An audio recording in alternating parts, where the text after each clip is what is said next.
The sound of crystal glasses clinking together echoed through the Carter Mansion's dining room, a hollow celebration masquerading as family warmth. I lingered in the hallway, adjusting my dress, a peace offering to Barbara, who'd once commented that my usual attire wasn't quite suitable for family gatherings. My name is Elizabeth, and I was about to learn exactly where I stood in my husband's family. She's ruining everything we've built. Barbara's voice sliced through the wall. Matthew deserves so much better than that social climbing nobody. I froze, my hand still on the doorknob. The dinner was supposed to celebrate Matthew's promotion, but clearly his mother and sister had other plans. Rachel called yesterday, Jessica chimed in, her voice dripping with calculated sweetness. She's moving back to town next month. Remember how perfect they were together in college? Before this, Elizabeth showed up and sank her claws into him. Barbara's words hit like precise knife strikes. Rachel comes from the right background. She understands our family traditions. I pressed my back against the wall, my chest tightening. 2 years of marriage, and I'd tried everything to fit into their world. Charity galas, country club memberships, even taking etiquette classes, all while they plotted behind my back. I've already invited Rachel to the Christmas gala, Barbara continued. Matthew always gets nostalgic during the holidays, once he sees her again. And Elizabeth? Jessica asked. Oh, I'm sure she'll make some excuse not to attend. She never quite manages to understand our social obligations, does she? Their laughter twisted in my gut like barbed wire. I'd spent countless nights wondering why Barbara's smiles never reached her eyes, why Jessica's compliments left me feeling smaller. Now I knew. I'd been fighting a war I didn't even know I was in. The front door opened, and Matthew's voice carried down the hall. Sorry I'm late. Traffic was terrible. I straightened up, smoothed my dress, and painted on a smile that felt like warfare. Matthew rounded the corner, his face lighting up when he saw me. There's my girl, he said, kissing my cheek. Ready to celebrate? I nodded, watching Barbara and Jessica emerge from the dining room, their faces transformed into perfect masks of familial joy. Elizabeth, darling. Barbara opened her arms for an embrace that felt like chains. We were just discussing the Christmas gala. You'll be joining us this year, won't you? I met her gaze, seeing for the first time the calculated gleam behind her maternal warmth. Wouldn't miss it for the world, Barbara. Wonderful! Jessica clasped her hands together. We have so many surprises planned. I bet you do, I thought, taking my seat at the table. David, Matthew's father, shuffled in last, barely looking up from his phone. Another silent observer in this family's elaborate performance. As Barbara raised her glass for a toast, I watched her, really watched her. The way she positioned herself between Matthew and me, how her eyes constantly tracked his reactions, the subtle ways she steered every conversation back to his childhood, back to when she was the only woman in his life. To Matthew, she proclaimed, and to family.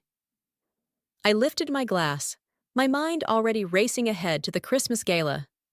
They wanted to play games? Fine. But they'd forgotten something crucial. I hadn't survived growing up in foster homes and clawed my way through law school by being naive.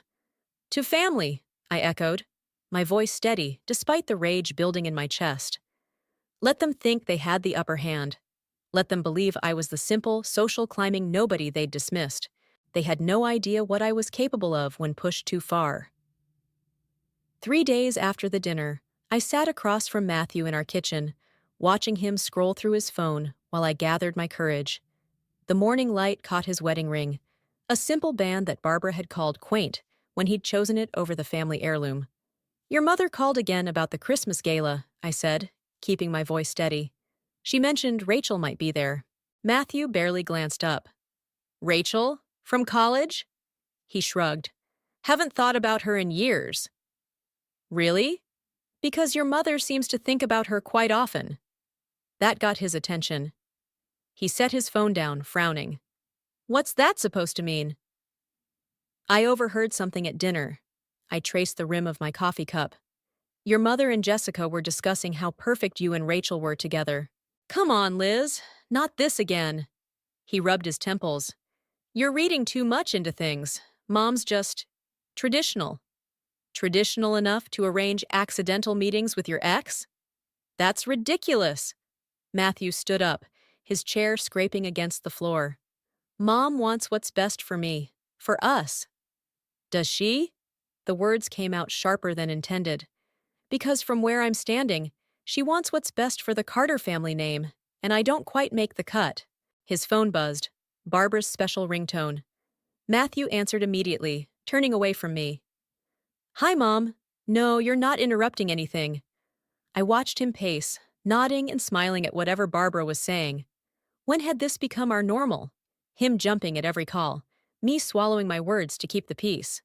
The country club, tonight? Matthew glanced at me. Sure, we'll be there. 7 o'clock? I stood up, my coffee forgotten. Actually, I have plans with Lucas tonight. Matthew covered the phone. Mom's arranged a special dinner. The whole family will be there. The whole family, I repeated. And Rachel? His expression hardened. Stop it. Just stop making everything about you versus them.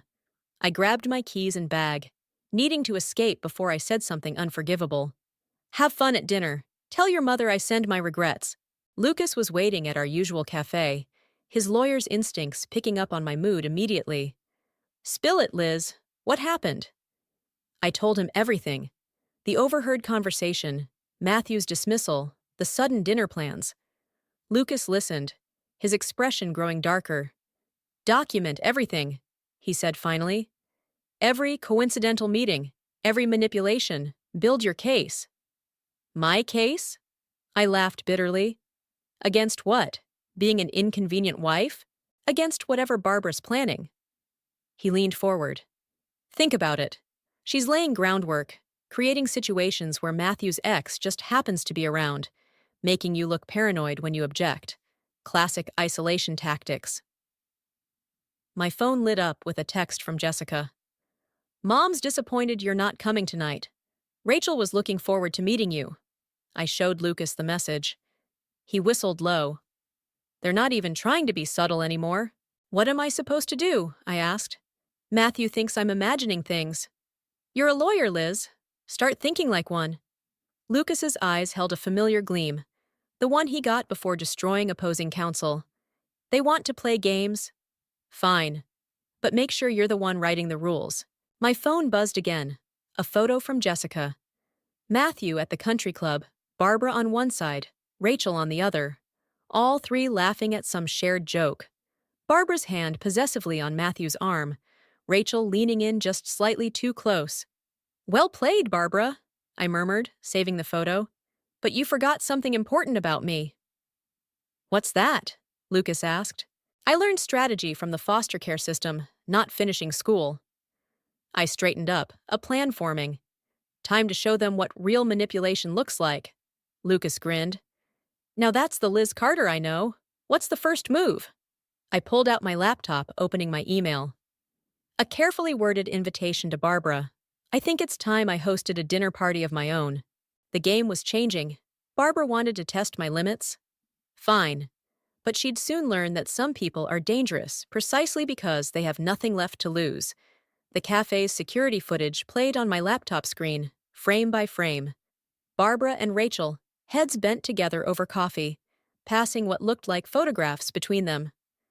2 hours later, Matthew's mother emerged, triumphant smile firmly in place. Rachel lingered, typing furiously on her phone. I'd followed Barbara for 3 days, documenting every chance meeting, every orchestrated run-in. The barista had been surprisingly helpful when I explained I was gathering evidence for a potential harassment case. My phone buzzed. Matthew. Where are you? Mom's worried you missed yoga class again. Of course she was. The country club's yoga sessions had become another battlefield, with Rachel conveniently joining the same class last week. Working late, I replied, though it was barely noon. Big case. The cafe door chimed.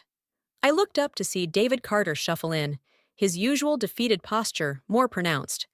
He ordered coffee, then froze when he spotted me. Elizabeth.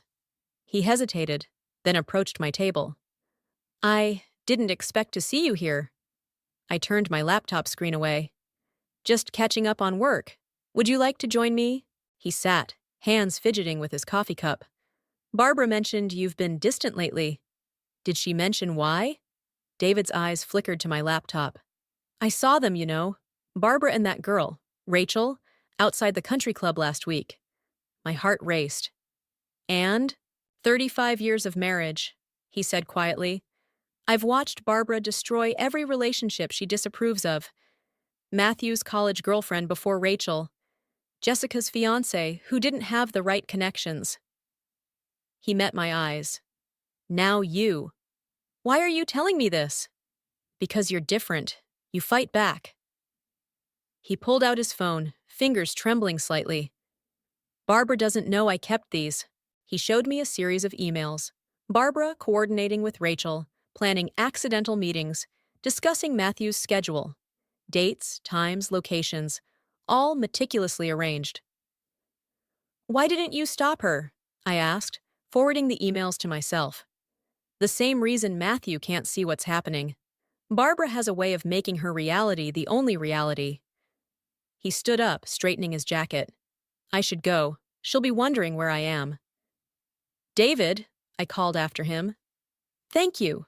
He paused at the door. Just, whatever you're planning, remember that Matthew loves you, even if he doesn't know how to show it anymore. That evening, I found Matthew in his home office, surrounded by family photos. Barbara's careful curation of his life, displayed in silver frames. We need to talk, I said. Can it wait? Mom needs help planning the Christmas gala and… No. I placed my phone on his desk, David's emails displayed on the screen. It can't. He read slowly, his face draining of color. This has to be a mistake. Your father gave them to me. There's more. I showed him the cafe footage, the photographs, the carefully documented meetings. Stop. He pushed away from the desk. Just stop. Why are you doing this? Why am I… I laughed, the sound sharp and foreign. Your mother is actively trying to destroy our marriage, and you're asking why I'm doing this. She wouldn't. She is. And you know it. You've always known it. I moved closer, forcing him to look at me. The question is, what are you going to do about it? His phone rang, Barbara's ringtone. Matthew stared at it, then at me, trapped between two versions of reality. I need time, he whispered. Time for what? For your mother to arrange more coincidental meetings? For Rachel to accidentally show up at every family event? The phone kept ringing. Matthew's hand twitched toward it. Go ahead, I said, stepping back. Answer it.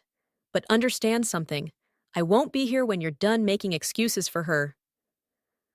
I walked out of his office, his voice calling after me, mixing with Barbara's ringtone. In our bedroom, I opened the closet and pulled out the suitcase I'd packed that morning. Sometimes the most devastating revenge isn't about destroying your enemies. It's about forcing them to face the truth they've been desperately avoiding. I left Matthew standing in the doorway, his phone still ringing, as I walked to my car. Let Barbara orchestrate her perfect family tableau. I had evidence, allies, and most importantly, nothing left to lose. The game was changing, and this time, I was writing the rules. Lucas's guest room felt like exile, but it was better than a hotel. 3 days since I'd walked out, and Matthew's calls had dwindled from hourly to daily. Progress of sorts. I spread the evidence across the bed. David's emails, surveillance photos, text messages, a paper trail of Barbara's orchestrated destruction of my marriage. My phone buzzed. Jessica. Elizabeth, can we meet? The tremor in her voice caught me off guard. Jessica, Barbara's perfect echo, actually sounding human. Why? Please, just not anywhere near the house. Mom can't know. We met at a diner across town, the kind of place Barbara would never set foot in. Jessica sat in a corner booth, hands wrapped around a coffee cup, looking smaller without her mother's shadow. Rachel's pregnant, she said without preamble. The words hit like a physical blow. What? 3 months. Jessica's knuckles went white around her cup. Mom knows. She's been helping Rachel hide it from Matthew until the right moment. The pieces clicked together. The urgent dinner parties, The rushed timeline. The Christmas gala, Jessica nodded. Mom plans to announce it there. Make it impossible for Matthew to walk away. And you're telling me this because? Because I found these. She slid an envelope across the table. Inside were medical records. Rachel's fertility treatments from 6 months ago. Treatments paid for by Barbara Carter. My laugh sounded hollow, even to my own ears. Your mother actually orchestrated a pregnancy to trap Matthew. You don't understand. This is what she does. Jessica's voice cracked. She did it to me, too. I waited, watching tears form in her eyes. 5 years ago, I was engaged to James. Mom didn't approve. He was new money. Jessica wiped her eyes. She arranged for his company to fail, then had her friends spread rumors about embezzlement. By the time she was done, his reputation was destroyed. And you never told Matthew? Would he have believed me? She met my gaze. Would you have believed me 3 months ago? Fair point. Why now? Why help me? Because I saw the photos you took of Mom and Rachel. You're building a case, aren't you? Jessica leaned forward. I want in. Just like that? Betray your mother? You think I don't know what she is? Jessica's voice hardened. I've spent my entire life being molded into her image. The perfect daughter, the loyal soldier. And for what? So she can do to Matthew what she did to me? I studied her face, looking for signs of deception. If this is another trap. It's not. She pulled out her phone, showing me a video of Barbara and Rachel in what looked like a doctor's office. I've been gathering evidence too, ever since James. My mind raced with possibilities. With Jessica's help, we could expose Barbara completely. But something didn't add up. Matthew's been calling me, I said, asking me to come home. Jessica's expression shifted. Don't, not yet. Mom's convinced him you're having a breakdown. She's got him talking to lawyers about temporary guardianship. The room tilted slightly. She's trying to have me declared incompetent? Why do you think she's been pushing the paranoia narrative? All those times Matthew dismissed your concerns as imagination? Jessica reached across the table, gripping my hand. She's building a case of her own. I pulled away, standing abruptly. I need time to think. We don't have time. Jessica's voice was urgent. The gala's in 2 weeks. Once Rachel makes that announcement, I'll contact you tomorrow. I grabbed my coat. Don't tell anyone about this meeting. Outside, the cold air helped clear my head. Barbara wasn't just trying to end my marriage. She was trying to destroy my entire life. And Matthew. Matthew was helping her. My phone buzzed with his nightly call. This time, I answered. Liz, please come home. We can work this out. I thought of the medical records, the video, the legal papers probably sitting on his desk. You're right, I said, keeping my voice steady. I'll come home tomorrow. We should talk. Let them think they'd won. Let Barbara believe her plan was working. The game wasn't over. It was just beginning. The Carter family brunch stretched before me like a minefield. 1 week since my return home, playing the role of repentant wife while gathering intelligence. Barbara sat at the head of the table, presiding over her domain like a queen, while Matthew hovered nearby, watching me with worried eyes. Elizabeth, dear. Barbara's voice cut through the clinking of silverware. Matthew tells me you've been seeing a therapist. How wonderful. I caught Jessica's slight flinch across the table. Another piece of evidence for Barbara's legal strategy. Actually, I smiled, cutting into my untouched eggs. I've been consulting with some colleagues about expanding my practice. Criminal law can be so fascinating. Barbara's fork paused halfway to her mouth. Criminal law? But you handle corporate contracts. People can change, Mother Carter. Evolve. I met her gaze. Sometimes in unexpected ways. Matthew cleared his throat. Liz, maybe we should… Oh, that reminds me, Barbara interrupted, reaching for her phone. Rachel sent the most interesting article about career transitions. She's done so well since moving back. The table fell silent. Even David looked up from his newspaper. Speaking of Rachel, I said, my voice steady, How are those fertility treatments working out? The crystal water glass in Barbara's hand crashed to the floor. Matthew jumped up, napkin in hand, but I wasn't finished. It must be expensive, all those specialist appointments. Good thing she has support. Barbara's face went chalk white. Jessica stared at her plate, knuckles white around her fork. I don't know what you're implying, Barbara started, but I cut her off. No implications, Mother Carter, just facts, like the fact that your lawyer called my office yesterday about those guardianship papers. Matthew froze in his cleanup efforts. What guardianship papers?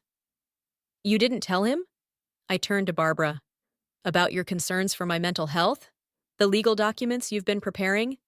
Mom? Matthew straightened, looking between us. What's she talking about? Barbara recovered quickly, reaching for Matthew's arm. Darling, we were just trying to protect you. Elizabeth's behavior lately, the paranoid accusations. Show him, I demanded. Show him the papers in your study, the ones detailing my supposed mental breakdown. This is exactly what we're talking about, Barbara said, voice trembling perfectly. These delusional. I have copies, Jessica suddenly spoke up. The room went still. Of everything. Barbara's head snapped toward her daughter. Jessica? The fertility clinic receipts, Jessica continued, her voice growing stronger. The emails about Elizabeth's condition, the meetings with Rachel, all of it. Matthew sank into his chair. Dad? Did you know about this? David folded his newspaper carefully. It's time, Barbara. Time for what? Matthew demanded. Time to decide, I said, standing. Between the truth and the pretty lies your mother's been feeding you. Barbara rose, magnificent in her fury. How dare you turn my family against me? You did that yourself, Jessica interrupted. Just like you did with James, with everyone who didn't fit your perfect plan. I walked to Matthew, placing a hand on his shoulder. Check your mother's study, read the papers, then decide who's really been manipulating whom. Elizabeth, Barbara's voice turned silky. Think very carefully about what you're doing. Oh, I have. I smiled, feeling strangely calm. I've thought about nothing else since I heard you planning to destroy my marriage. The question is, have you thought about what happens when all of this becomes public? You wouldn't dare. The Carter family name means nothing to me, I said, but it means everything to you, doesn't it? Matthew stood abruptly. I need to see those papers. Matthew, wait! Barbara called, but he was already heading toward the study. I gathered my purse, pausing at the doorway. The Christmas gala is in 3 days, plenty of time for everyone to decide where they stand. As I walked out, I heard Jessica following. Behind us, Barbara's voice rose in desperate explanation, but the damage was done. The carefully constructed walls of her empire were beginning to crumble. Now we would see what remained when the dust settled. The Christmas gala invitation sat on my desk like a loaded gun. 2 hours until the event, and my hands wouldn't stop shaking as I reviewed the evidence one last time. Photos, emails, medical records, a perfect paper trail of Barbara's manipulation. My phone buzzed with a text from Jessica. Mom's having Rachel seated at the main table, next to Matthew. Of course she was. I checked my reflection in the mirror, smoothing down the red dress I'd chosen specifically for tonight. Barbara had always said red was too bold for family functions. Lucas appeared in the doorway of his guest room. You don't have to do this. Actually, I do. I slipped the USB drive into my clutch. Barbara's already filed the guardianship papers. If I don't move now... Then what? You lose, Matthew? He stepped closer. Look at yourself, Liz. When did this become about winning instead of healing? Before I could answer, another text came through. Matthew this time. Can we talk before the gala, please? He's probably seen the papers by now, I said, more to myself than Lucas. Maybe he's finally... Or maybe Barbara's already twisted everything around. Lucas took my shoulders. You're walking into a trap. I'm counting on it. I met Matthew at our favorite coffee shop, the one where he'd proposed 3 years ago.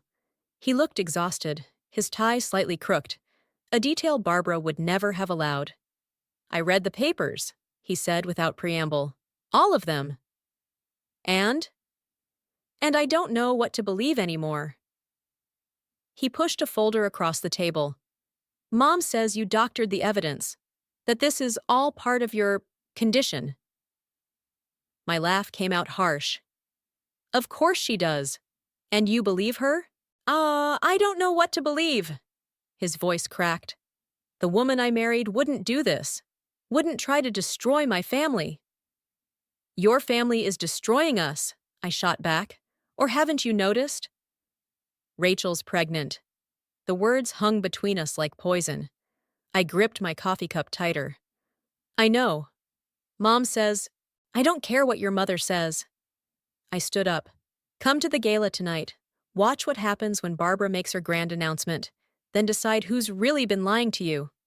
His hand caught my wrist. Liz, wait. Whatever you're planning. You had your chance to choose sides. I pulled away. You chose wrong. The Carter mansion was already crowded when I arrived. Barbara held court near the Christmas tree, Rachel at her side like a perfectly groomed puppet. Jessica hovered nearby, her face pale. Elizabeth. Barbara's smile could have frozen hell. We weren't sure you'd come. And miss the big announcement? Never.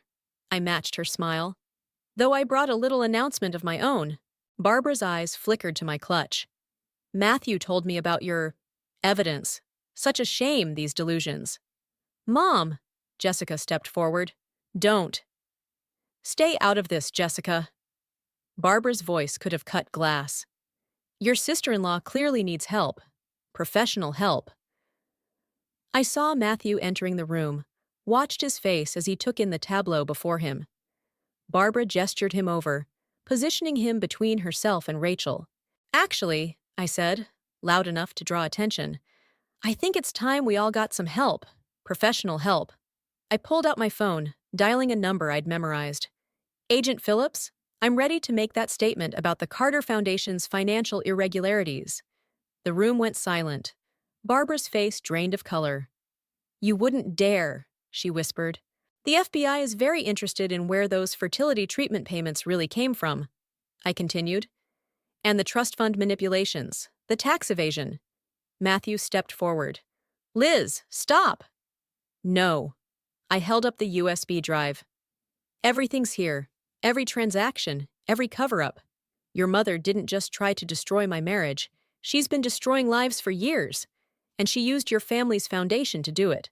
Barbara lunged for the drive, but Jessica moved faster, snatching it from my hand.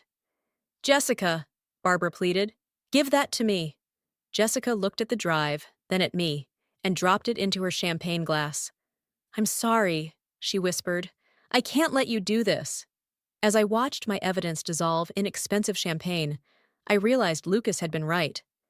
This wasn't about winning anymore. It was about surviving what came next. Barbara's triumphant smile lasted exactly 3 seconds before David cleared his throat. I have copies, he said quietly, of everything. The champagne glass in Jessica's hand trembled. Barbara's head snapped toward her husband. What? 20 years of financial records. David pulled out his own USB drive. Every transaction, every cover-up. I've been documenting it all, Barbara.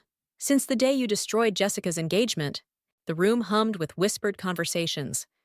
Rachel edged away from Barbara, one hand protectively over her stomach. David! Barbara's voice turned honey-sweet. Whatever you think you have? The truth, I cut in. He has the truth. Just like I do. I turned to Matthew. Your father's been gathering evidence longer than any of us. Ask him why. Matthew looked between his parents, the perfect family portrait finally cracking. Dad? She killed my brother, David said. The words fell like stones in the silent room. Tommy's company wasn't failing. Barbara engineered its collapse because he threatened to expose her schemes. The stress gave him a heart attack. Barbara laughed, but it sounded hollow. You're all insane. Matthew, surely you don't believe. The pregnancy's fake, Jessica suddenly blurted. I saw the medical reports, the real ones. Rachel's not pregnant. Mom paid her to lie. Rachel backed away further, bumping into a Christmas tree. Ornaments tinkled ominously. Jessica, Barbara hissed, remember who you are. I remember who I was, Jessica straightened. Before you turned me into your puppet. Before you made me help destroy Elizabeth's marriage, like you destroyed mine. Matthew stepped forward, his face ashen. Rachel, is this true? Rachel looked at Barbara, then at the crowd of watching guests. I'm sorry, she whispered. She said it was the only way to help you, that Elizabeth was destroying your family. No, Barbara's voice rose. I was protecting our family. Everything I did was for this family. You mean for yourself, I said. The money laundering through the foundation, the blackmail, the destroyed lives. That wasn't for family, that was for power. You know nothing about family, Barbara spat. You're just a foster system reject who— That's enough. Matthew's voice cut through the room like a blade. I've heard enough.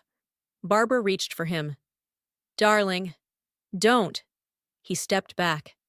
All this time, I thought Elizabeth was paranoid, that she was imagining things, but she was right. About everything.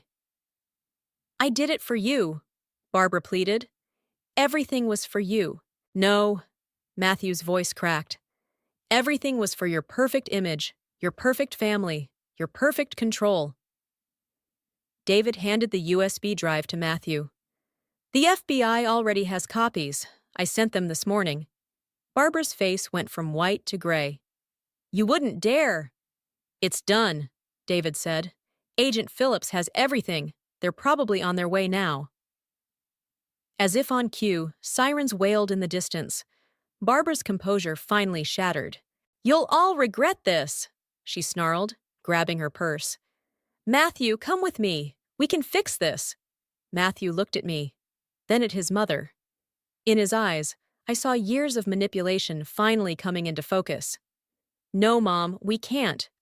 Barbara's heel caught on the carpet as she backed away. Jessica?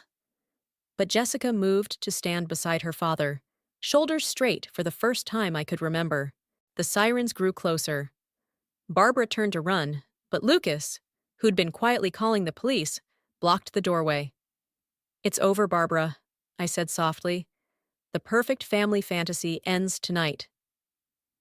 She looked around wildly, seeing her carefully constructed world crumbling. In that moment, she reminded me of a child's doll. Beautiful on the outside, hollow within. As the FBI agents entered the room, Matthew took my hand. I'm sorry, he whispered, for not believing you, for not seeing. I watched Barbara being led away, her designer dress catching on Christmas decorations. Sometimes the hardest truth to see is the one right in front of us. Can we fix this? He asked. Us. I thought about the months of gaslighting, the dismissed concerns, the chosen blindness. I don't know, I answered honestly. But at least now we're both seeing clearly. Outside, snow began to fall, covering the Carter mansion in clean white. Sometimes, I realized, revenge isn't about destroying your enemies. It's about bringing truth to light, no matter the cost. The Carter mansion's for sale sign swayed in the spring breeze as I packed the last box into my car. Barbara's trial had ended yesterday, guilty on all counts. The perfect family facade had crumbled into headlines about fraud, manipulation, and destroyed lives. You don't have to leave, Matthew said from the doorway. He looked different now, older maybe, or just more real without his mother's influence casting shadows. Actually, I do. I closed the trunk. We both know why. He stepped closer, hands in his pockets like the day we first met. I've changed. I see things clearly now. That's the problem. I turned to face him. You needed your mother in handcuffs to see what was right in front of you. I needed you to see it on your own. Jessica emerged from the house carrying a small package. Found this in Mom's study. It's addressed to you. Inside was a photo album, my wedding day. But these weren't the official photographs. These were candid shots, moments Barbara had captured while plotting my destruction. In every image, she'd circled what she called my flaws, a crooked smile, an imperfect pose, a moment of uncertainty. She was documenting everything, Jessica said softly. building her case against you from day one. I handed the album back. Keep it. Consider it a reminder. Of what? That perfect families don't exist. Only real ones do. David appeared on the porch, looking years younger despite everything. The foundation board approved your proposal. The money will go to helping victims of financial abuse. Barbara's victims, Matthew added. It feels right, using her money to heal the damage she caused. I nodded, thinking of all the James and Tommies out there, lives derailed by one woman's obsession with control. Jessica, you'll make a good chairperson. You understand better than anyone what needs to be done. She straightened, no longer the shadow of her mother's expectations. I won't let you down. I know. I opened my car door. That's why I recommended you. Matthew stepped forward. Liz, please. We can start over. Build something real this time. I thought about the nights I'd spent gathering evidence, the moments of doubt, the way revenge had consumed me until I almost became what I was fighting against. Some things can't be rebuilt, Matthew. Sometimes starting over means walking away. You're still wearing your ring, he noticed. I looked down at the simple band he'd chosen, despite Barbara's objections. Not anymore. I slipped it off, feeling lighter somehow. Give it to someone who needs a fresh start. The foundation can probably sell it to help another family. I'm sorry, he whispered, for everything. I'm not. I meant it. Barbara taught me something important. The opposite of a perfect family isn't a broken one. It's an honest one. Lucas pulled up in his car, right on time. He'd been my anchor through all of this, never judging, just supporting. Ready? He called. I took one last look at the mansion, at the family I'd fought so hard to join, and then fought harder to expose. Jessica, standing tall and independent. David, finally free of his wife's shadow. Matthew, learning to see with his own eyes. You know, I said, Barbara was right about one thing. I'm a foster system reject. And that's exactly why I saw through her. Because I learned early that real family isn't about perfect appearances or control. It's about truth. Even when it hurts. I got into my car, started the engine. In the rearview mirror, I watched the Carter family grow smaller. Not perfect, not ruined, just real. Sometimes revenge isn't about destroying your enemies. Sometimes it's about destroying the lies they built their power on. And sometimes, walking away is the strongest move you can make. I turned onto the main road, leaving the mansion and its shadows behind. Ahead, the sun broke through the clouds, lighting up a path that was all my own.